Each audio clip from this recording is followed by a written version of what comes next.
Hello दोस्तों, मैं doctor राखी काम्बोज हिंदी साहित्य प्रश्नोत्तरी लेकर आप सभी के समक्ष आती हूँ और इस समय जो हमारा पाठ्यक्रम चल रहा है वो यूपीजीडीसी परीक्षा को ध्यान में रखते हुए चल रहा है। यूपीजीडीसी पाठ्यक्रम को ही हम केंद्रित करके प्रश्नावली करा रहे हैं। आज की जो प्रश्नावली है वो पाश्चात्य काव्य शास्त्र पर आधारित है और जो हमारे पाश्चात्य काव्य शास्त्र पाठ्यक्रम के अंतर्गत दिए गए हैं उन सभी से संबंधित प्रश्नावली यहाँ लेने की कोशिश की गई। जो प्रश्नावली आज नहीं होगी उससे संबंधित कुछ प्रश्नावली हम कल भी लेंगे। चलिए शुरू करते हैं आज की प्रश्नावली और प्लीज़ जो भी मेरे चैनल से जुड़े चैनल को सब्सक्राइब अवश्य करें, वीडियो को लाइक और शेयर भी करें। चलिए शुरू करते हैं। आज का पहला प्रश्न है, अरस्तू के अनुकरण सिद्धांत के संदर्भ में निम्नलिखित कथनों पर विचार कीजिए। अनुकरण सिद्धांत की जब बात करते हैं तो अनुकरण सिद्धांत हमारे पाठ्यक्रम के अंतर्गत दिया गया, लेकिन इसके दो सिद्धांत प्रस्तुत करने वाले हैं। एक है हमारे अरस्तू और प्लेटो। तो प्लेटो और अरस्तू का जब नाम आता है तो इन दोनों के द्वारा कौन सा सिद्धांत दिया गया? इन दोनों के द्वारा ही अनुकरण सिद्धांत दिया गया। ठीक है। और जब हम बात करते हैं प्लेटो और अरस्तू के द्वारा दिए गए अनुकरण सिद्धांत की, तो प्लेटो अनुकरण सिद्धांत के विषय में क्या कहते हैं, मिमेसिस क्या कहते हैं कि नकल की हूबहू नकल अनुकरण है। प्लेटो मानते हैं नकल की हूबहू नकल अनुकरण है। अरस्तु कहते हैं कि अनुकरण भी एक रचनात्मक प्रक्रिया है जिसमें पुनः सर्जना की जाती है। ठीक है। तो इस तरीके से अब बात करते हैं इनके जो यहाँ कथन दिए गए हैं अरस्तु से संबंधित कथन है, आपको बताना है कौन से सही है। अरस्तु के अनुकरण केवल नकल नहीं बल्कि एक रचनात्मक प्रक्रिया है। तो अब ये बात सही है। नकल किसने माना? प्लेटो ने। काव्य प्रकृति की उन कमियों को पूरा करता है जिन्हें वह स्वयं पूर्ण नहीं कर पाई। बात सही है। अनुकरण का विषय केवल बाह्य जगत है, आंतरिक संवेदनाएं नहीं। ये बात गलत है।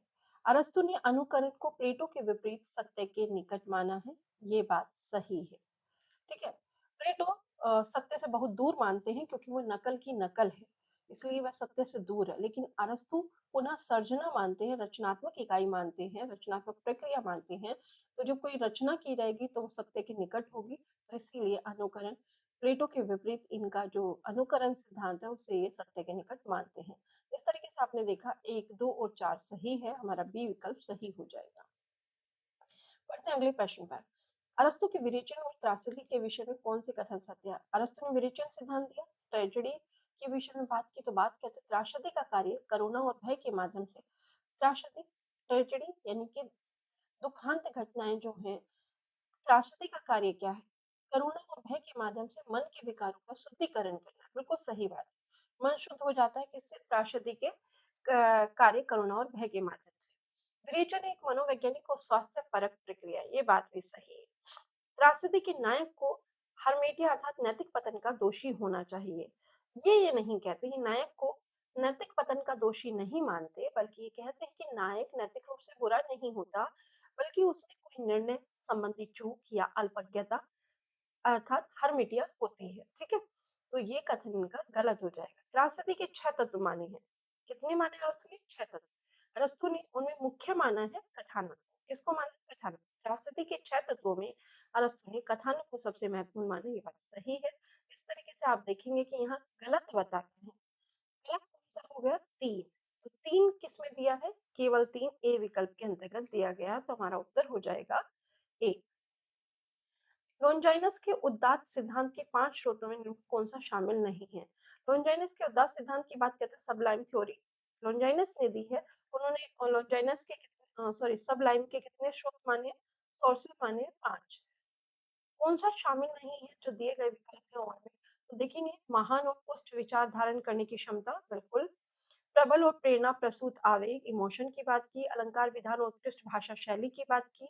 कवि का व्यक्तिगत जीवन, उसकी सामाजिक पृष्ठभूमि, ये उन्होंने इसमें शामिल नहीं किया। किसने? उदास सिद्धांत के स्रोत में।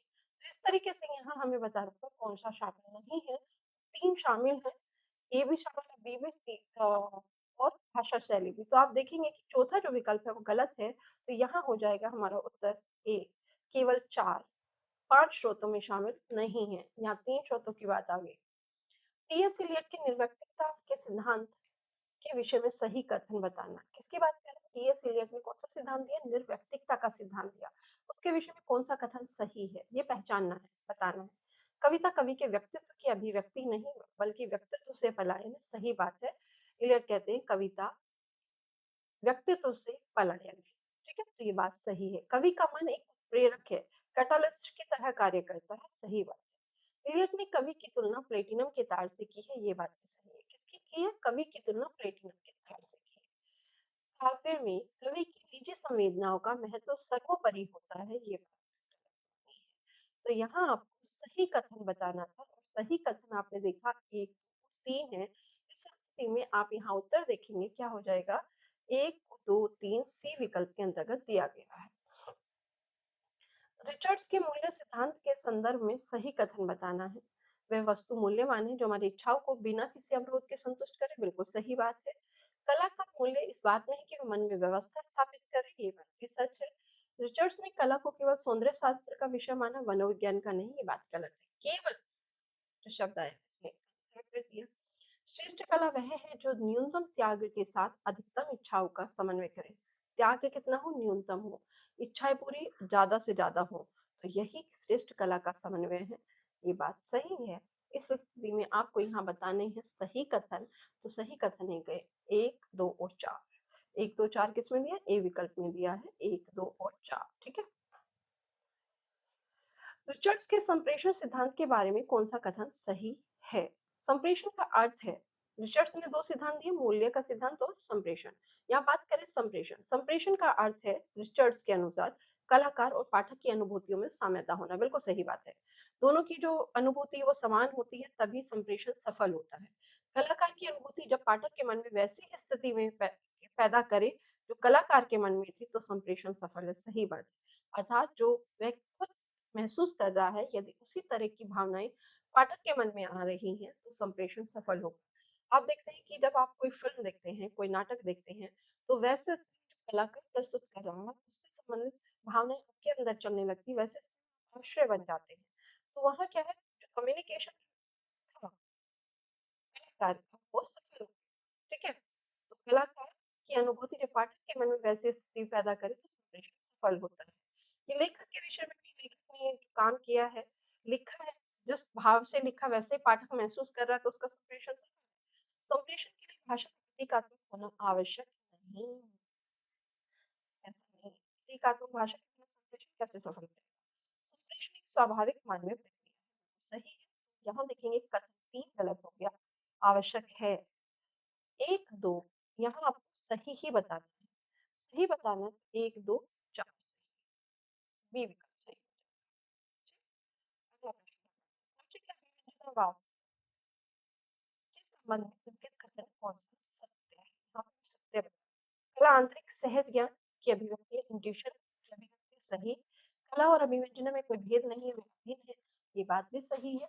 अभिव्यंजना के लिए किसी बाह्य माध्यम की आवश्यकता अनिवार्य है नहीं। वो कहते हैं आंतरिक माध्यम से ही पूर्ण हो जाती है। प्रत्येक सहज ज्ञान अपने आप में एक पूर्ण अभिव्यक्ति है, ये बात सही है। नीचे के अभिव्यंजनावाद में आपको यहाँ सही बताना था, सही आपको पता था 1, 2, 4 सही है। ये विकल्प भी सही हो जाएगा। यहाँ देखेंगे क्रोचे के अनुसार अभिव्यक्ति मन के भीतर पूर्ण हो जाती है, बाह्य अंकन अनिवार्य नहीं। और यहाँ कहता है कि बाह्य माध्यम अनिवार्य है, तो यहाँ ये गलत है। वर्ड्सवर्थ के काव्य भाषा सिद्धांत के संदर्भ में निम्नलिखित कथनों का परीक्षण कीजिए। कविता की भाषा ग्रामीण और जनसाधारण की भाषा के निकट होनी चाहिए, बिल्कुल सही। गद्य और पद्य की भाषा में कोई तात्विक भेद नहीं होता, सही। कविता में कृत्रिम शब्दावली का प्रयोग अनिवार्य है। कविता शांत क्षणों में संचित आवेगों का स्वतः स्फुट उच्चारण है, ये बात सही है। और आपको सही ही बताना है, 1, 2 और 4 सही है। वैसे स्थिति में आप देखेंगे विकल्प सी यहाँ सही हो जाएगा। ठीक है। अगला प्रश्न। कॉलरिज की कल्पना और फैंटेसी के सिद्धांत के विषय में बात करनी है। कॉलरिज ने कल्पना के 2 प्रकार बताए, प्राइमरी और सेकेंडरी, प्राथमिक और द्वितीयक। मुख्य कल्पना सभी मनुष्य में जन्मजात होती है, सही बात है, यही इन्होंने माना है। गौण कल्पना केवल कलाकार या कवि में होती है, ये बात सही है। फैंटेसी एक यांत्रिक प्रक्रिया है जो स्मृति पर आधारित होती है, ये बात भी सही है। कल्पना केवल जोड़ती है, कल्पना नहीं, फैंटेसी जोड़ती है। फैंटेसी केवल वस्तु को जोड़ती है, कल्पना उन्हें रूपांतरित नहीं करती। कल्पना वस्तुओं को गलाकर नया रूप देती है और नया रूप देने का मतलब है वो उनका रूप परिवर्तित करती है तो उन्हें रूपांतरित करती है। दोनों बातें उल्टी हो गई। तो यहाँ हमारा जो चौथा कथन है वो गलत हो जाएगा और हमें यहाँ क्या बताना है, हमें यहाँ सही बताना है। तो 1, 2 और 3 सही हो जाएगा। किसमें दिया? ए विकल्प।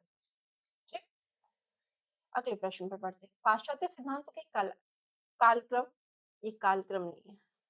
पाश्चात्य सिद्धांतों और उनके प्रवर्तकों का सही मिलान कीजिए।